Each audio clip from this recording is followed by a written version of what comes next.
What is going on, everyone? My name is Jared Haas, and welcome back into another edition of NASCAR Mailbox. This weekend, we're going to take a look back at the action at Martinsville Speedway. And now this first question comes from me, 181, and they ask, who's Hendrick's top dog now?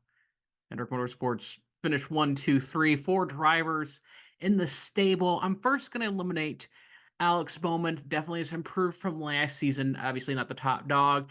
If this was 4 years ago, Chase Elliott in 2020 probably would have been Hendrick's top dog. But he has slipped in the past few years between Kyle Larson and William Byron. So it's between those two drivers. And if you look since 2022, head-to-head, William Byron and Kyle Larson are split.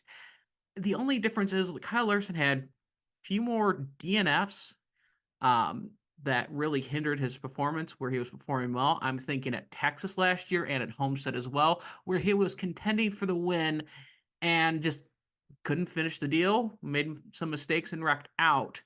But the numbers are definitely close. Even though that William Byron won more races in last season compared to Kyle Larson, I have to just barely give the edge to Kyle Larson, but William Byron's definitely creeping up there, contending with Kyle Larson.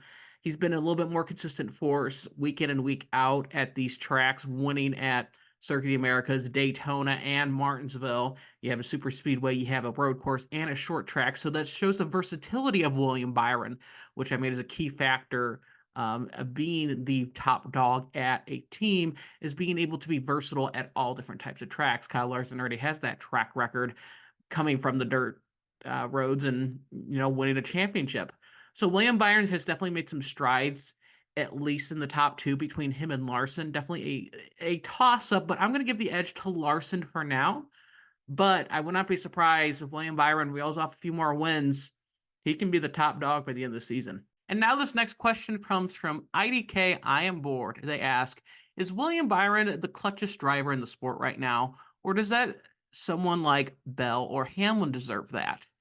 Now, William Byron was a little bit clutch, didn't get the best restart for the final restart at overtime, but was able to pass around Chase Elliott to secure the win this past weekend. So he was able to seal the deal.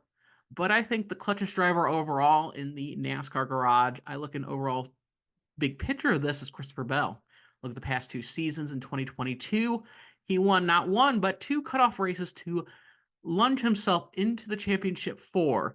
And then even last season, you had Christopher Bell trying to get a win in the round of 8, was oh so close at Las Vegas Motor Speedway, just getting beat out by Kyle Larson, and then go out to the next week at Homestead and win the race to lock himself in.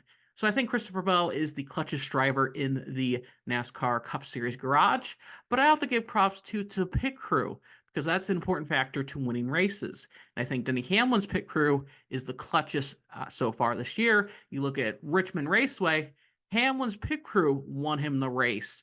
I know the restart stuff, very fuzzy with that, but Hamlin was the control car for that final restart, and it was Hamlin's pit crew that got him over the edge.